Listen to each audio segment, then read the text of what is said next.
Meus queridos irmãos, graça, misericórdia e paz do Senhor Jesus. Nós chegamos à quarta lição sobre a escatologia reformada e o nosso objetivo é tratar sobre o milênio.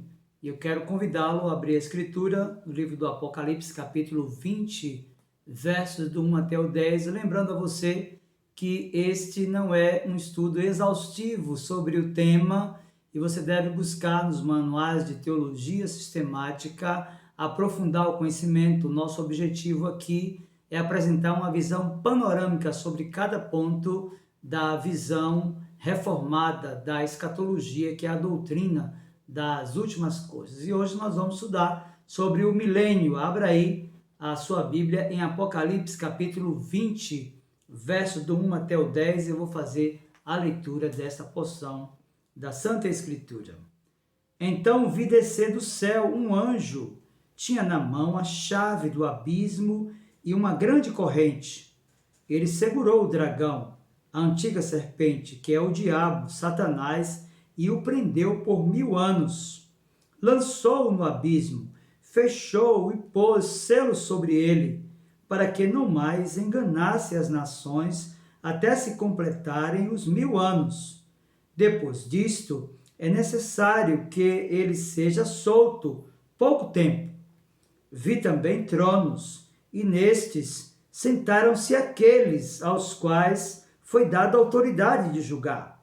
Vi ainda as almas dos decapitados por causa do testemunho de Jesus, bem como por causa da palavra de Deus, tantos quantos não adoraram a besta, nem tampouco a sua imagem, e não receberam a marca na fronte e na mão, e viveram e reinaram com Cristo durante 1000 anos.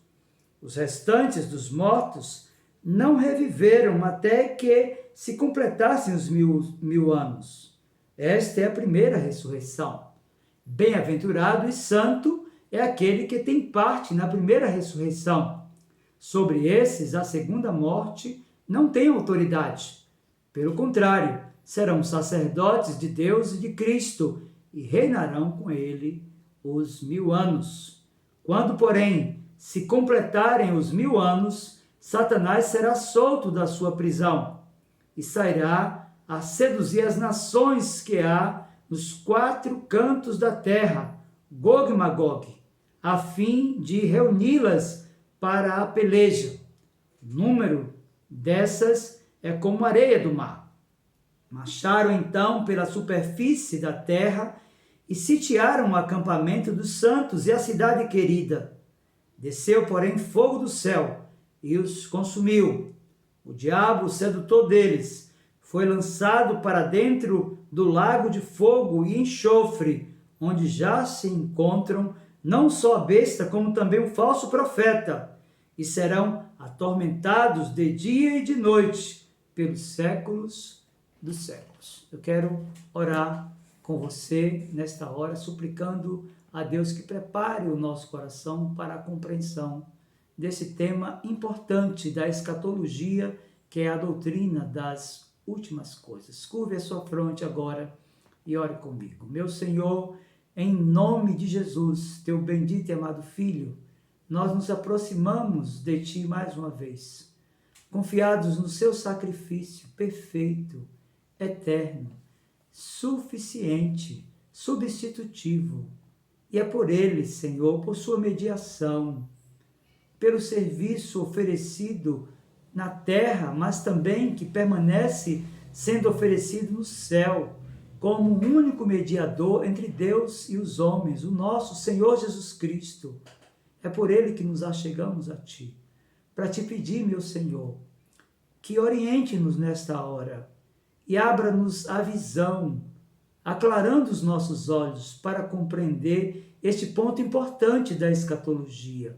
Abençoe o Teu povo, meu Senhor, dando compreensão da Tua palavra e glorifica a Cristo, nosso Redentor, por quem oramos. Amém. Meus irmãos queridos, de fato, para entender esta passagem lida de Apocalipse capítulo 20, versos do 1 até o 10, nós necessitamos destacar alguns fatos que envolvem aquilo que vamos tratar aqui, que é sobre o milênio. Para tanto, nós destacaremos inicialmente a interpretação da passagem apocalíptica sugerida pelos adeptos do pré-milenismo histórico. Nós veremos aqui a posição dos pré-milenistas, dos pós-milenistas e dos amilenistas. Vamos então compreender um pouco do pensamento do pré-milenismo histórico. Veja, os pré-milenistas históricos, como são comumente conhecidos, eles afirmam que após a segunda vinda de Cristo, ele reinará por 1000 anos sobre a terra, antes da consumação final do plano redentivo de Deus nos novos céus e na nova terra. Nesse ponto, meu querido irmão, segundo defendem os pré-milenistas históricos, ocorrerá a primeira ressurreição, e eles citam Apocalipse capítulo 20, versículo 5, quando diz: os restantes dos mortos não reviveram até que se completassem os 1000 anos. Esta é a primeira ressurreição. Então, do ponto de vista do pensamento dos pré-milenistas históricos, eles defendem que ocorrerá esta primeira ressurreição dos santos, que participarão do reinado do Senhor Jesus Cristo sobre a terra durante 1000 anos, que são literais. Depois disto, dizem os pré-milenistas históricos, Satanás será solto dos seus grilhões, e apesar do fato de Cristo haver reinado sobre a terra por 1000 anos, Satanás encontrará os corações dos homens não regenerados prontos a se rebelarem contra Deus. Meus queridos, nós precisamos de pensar que há algumas incoerências interpretativas na visão dos pré-milenistas históricos. Primeiro, que os 1000 anos descritos em Apocalipse capítulo 20, versos do 1 até o 10, não são literais, pois o texto da Escritura em Apocalipse é simbólico. Segundo, que em lugar algum das Escrituras nós encontramos o ensino de que o Senhor Jesus voltará 2 vezes, ou que haverá 2 ressurreições. Se você abrir a sua Bíblia, por exemplo, em Mateus capítulo 24, versos 29 ao 31, em João capítulo 5, versos 25 ao 29, ou na primeira carta de Paulo aos Coríntios, capítulo 5, versos 22 ao 26, você perceberá, por exemplo, nesse tratado de Paulo sobre a ressurreição, que não há fundamento para esse pensamento dos pré-milenistas históricos. Veja, por exemplo, a primeira de Paulo aos Coríntios, capítulo 15, verso 22 ao 26, porque a Escritura diz assim: porque assim como em Adão todos morreram, assim também todos serão vivificados em Cristo, cada um, porém, por sua própria ordem. Cristo, as primícias, depois os que são de Cristo na sua vinda. E então virá o fim, quando ele entregar o reino ao Deus e Pai, quando houver destruído todo principado, bem como toda potestade e poder, porque convém que ele reine até que haja posto todos os inimigos debaixo dos pés. Então ele vai dizer no verso 26, o último inimigo a ser destruído é a morte. Então percebam que há uma incoerência interpretativa na visão dos pré-milenistas históricos. Nós vamos caminhando e agora eu quero apresentar aos irmãos a visão do milênio segundo o pós-milenismo, que é uma outra corrente muito conhecida, que ensina que o reino de Deus está se estabelecendo no mundo pela pregação do Evangelho do nosso Senhor Jesus Cristo, e a obra salvadora do Espírito Santo no coração dos indivíduos está se estabelecendo. Os pós-milenistas ensinam também que o mundo finalmente será cristianizado e que a volta de Cristo ocorrerá no final de um longo período de retidão e paz, comumente chamado de milênio. Meus queridos, os pós-milenistas afirmam ainda que a proclamação universal do Evangelho e a conversão final da grande maioria dos homens em todas as nações durante a atual dispensação foi a ordem expressa do Mestre quando enviou os discípulos a pregar. E você percebe isso lá em Mateus capítulo 28, versos do 18 até o 20. Obviamente que o texto é interpretado segundo a visão pós-milenista, que não encontra amparo nas Santas Escrituras. É por causa disso que nós queremos apresentar algumas incoerências interpretativas na visão do pós-milenismo. Por exemplo, os pós-milenistas, ainda que com uma interpretação que gere conforto aos corações, eles são extremamente românticos e, consequentemente, irreais na afirmação, pois deixam de observar os repetidos avisos das Escrituras acerca do período de apostasia que tomará todo mundo antes da parousia, ou seja, da segunda vinda gloriosa do nosso Senhor Jesus Cristo.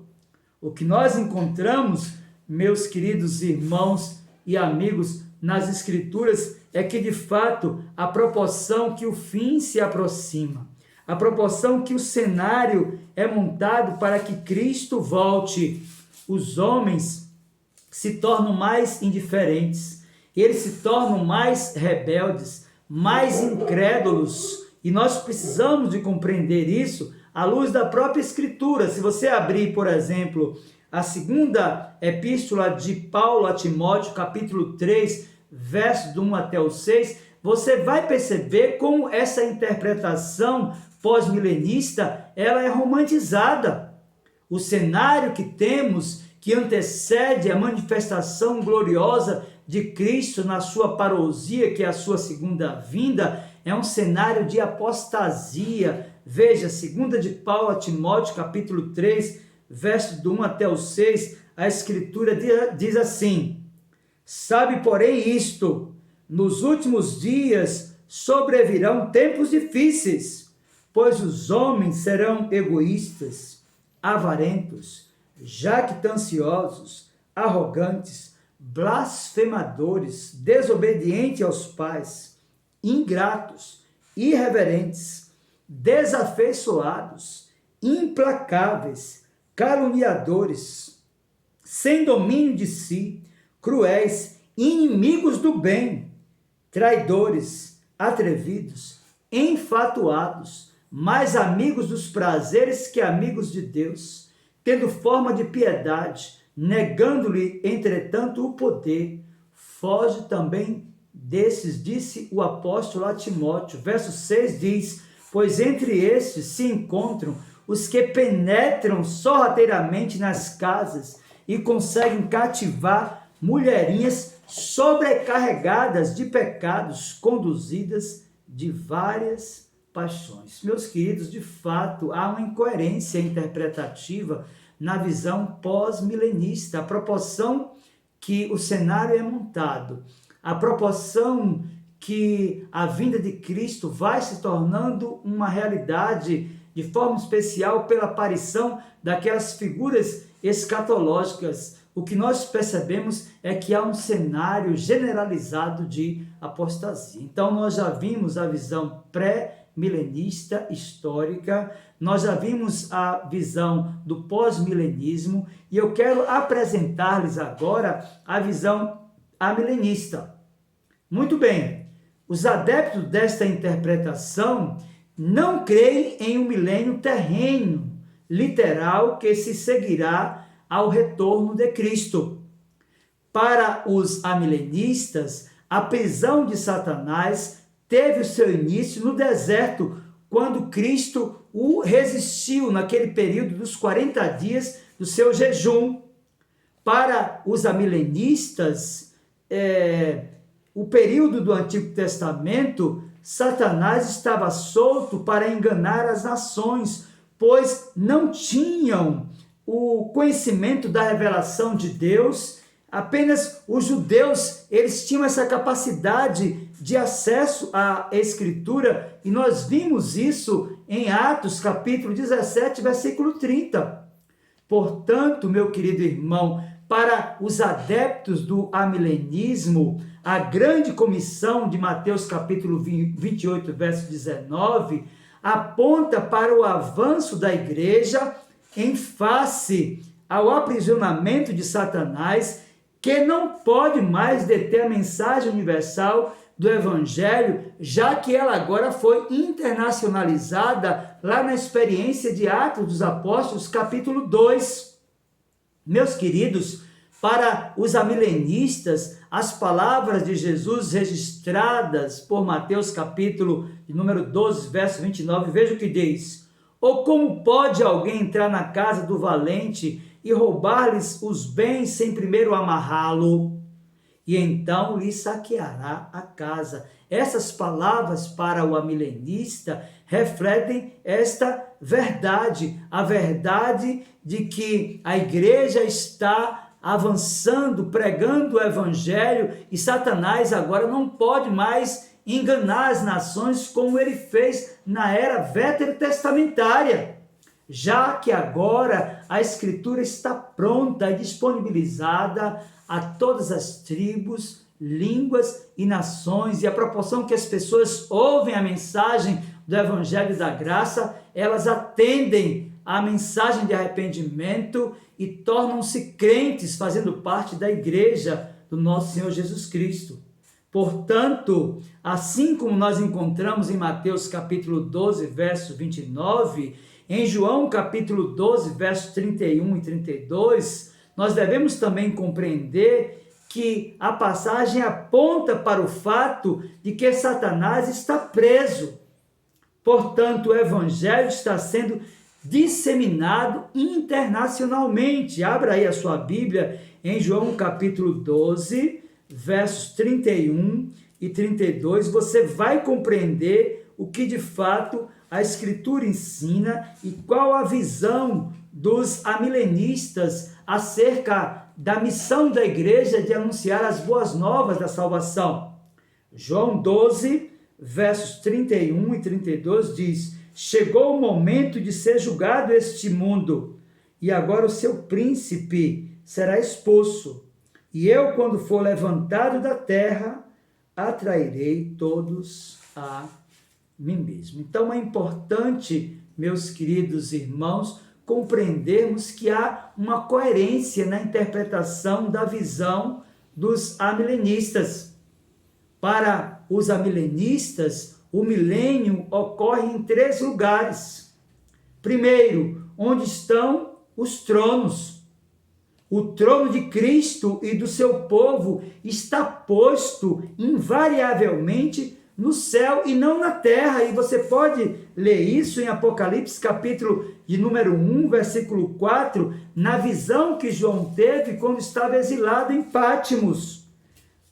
Apocalipse, capítulo 1, versículo 4 diz: João, às 7 igrejas que se encontram na Ásia, graça e paz a vós outros da parte daquele que é, que era e que há de vir, da parte dos 7 espíritos que se acham diante do seu trono.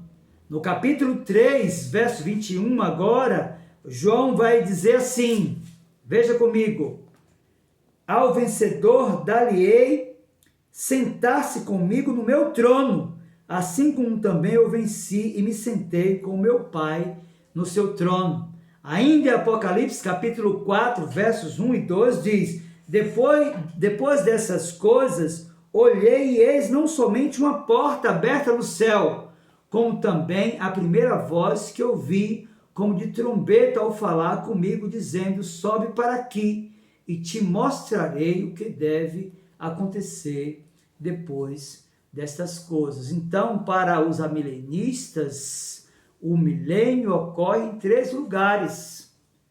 O trono de Cristo e do seu posto está, na visão dos amilenistas, invariavelmente no céu.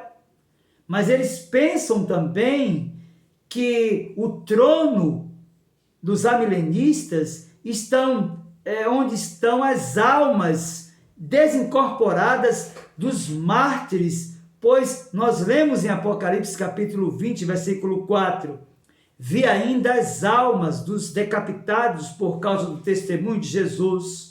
As almas reinaram durante a totalidade da dispensação e até a segunda vinda do nosso Senhor Jesus Cristo. Então, é importante compreender, meus queridos irmãos, que há coerência na interpretação do milênio segundo a visão dos amilenistas. O reino de 1000 anos ocorre ainda onde Jesus vive, porque nós lemos em Apocalipse capítulo 20, versículo 4, e viveram e reinaram com Cristo. Então, nos vem uma pergunta: onde Jesus vive? A resposta é óbvia, certamente no céu. E podemos dizer com segurança que o reino de 1000 anos ocorre no céu. Meus queridos irmãos, há de fato uma coerência na interpretação da visão de milênio segundo os amilenistas.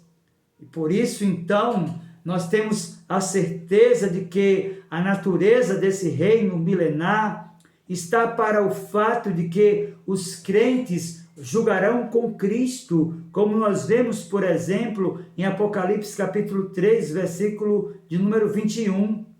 Nós percebemos também que eles viverão e reinarão com Cristo durante 1000 anos, e Apocalipse capítulo 7, versículo 9 e subsequentes vai nos mostrar isso.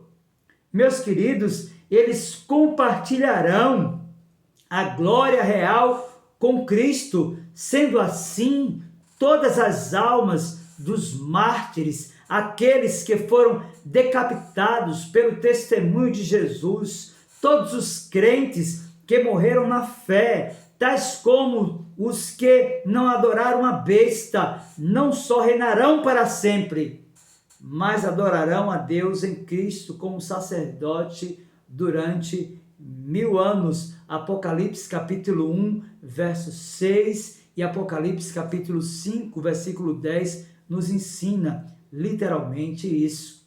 Então, diante daquilo que vimos até aqui, o que é que nós podemos aprender nessa lição sobre o milênio? Primeiro, o aprisionamento de Satanás não tem associações com sua inércia, pois ele continua em atividade como um cão que está amarrado a uma corrente que lhe concede certa mobilidade para agir. E é isso que nós encontramos como verdade na primeira epístola de Pedro, no capítulo de número 5, verso 8, quando o apóstolo disse: sede sóbrios e vigilantes, o diabo, vosso adversário, anda em derredor, como um leão que ruge, procurando alguém para devorar. Então saiba que, muito embora ele esteja preso, ele não está inerte, porque ele tem uma certa mobilidade para agir. Portanto, nós não devemos ignorar os seus ardis. E Paulo escreve aos Efésios, capítulo 6, verso do 10 até o 12, chamando a atenção daqueles irmãos acerca disso, quando falou: quanto ao mais, sede fortalecidos no Senhor e na força do seu poder, revestivos de toda a armadura de Deus, para poderdes ficar firmes contra as ciladas do diabo, porque a nossa luta não é contra o sangue e a carne, e sim contra os principados e potestades, contra os dominadores desse mundo tenebroso, contra as forças espirituais do mal nas regiões celestes. Então é importante compreender que a visão amilenista de Satanás que está amarrado, não o põe numa condição de inércia, antes chama a atenção dos crentes acerca das suas atividades malévolas. Mas há um outro ensino que nós podemos aprender nessa lição.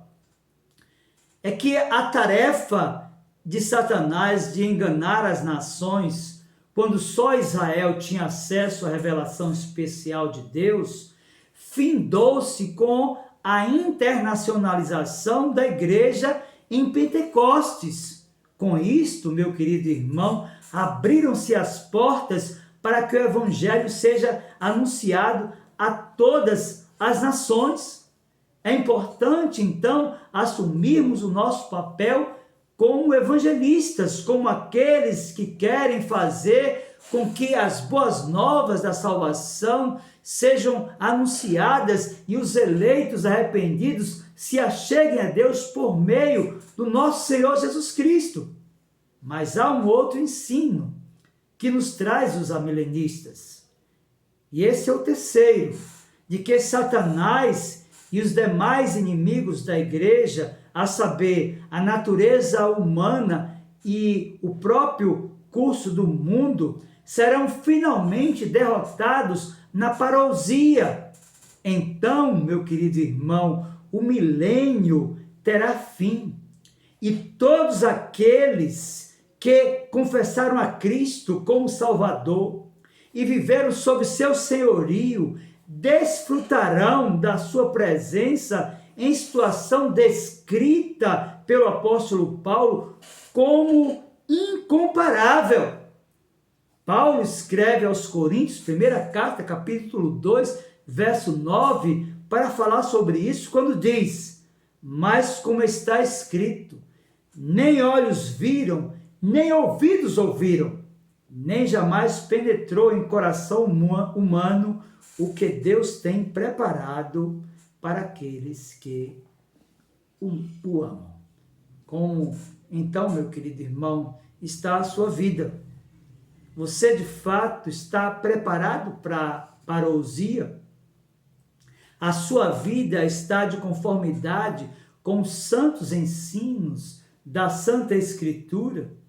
Veja, então, para que você não seja pego de surpresa, como as virgens nécias, ou até mesmo como aquele servo mau. Cuida-te, para que, findado o milênio, possas encontrar-te com o teu noivo, pois são deles as palavras registradas por Mateus no seu Evangelho, capítulo 25, verso 13. Vigiai, pois, porque não sabeis nem o dia, nem a hora. Eu quero orar com você e por você neste momento. Meu Senhor, nossa gratidão, porque podemos compreender a Tua palavra e sabemos da nossa responsabilidade. Cremos, Senhor, que a proporção que o cenário é montado, que as figuras escatológicas têm o seu vaticínio cumprido e elas atormentam as nações e perseguem a igreja. Cristo está às portas e nós precisamos estar preparados para aquele dia em que todo olho verá e toda língua confessará que Jesus é o Senhor, para a glória de Deus Pai. Por Ele nós oramos. Amém. Deus, pois, abençoe a sua vida, em nome do Senhor Jesus Cristo.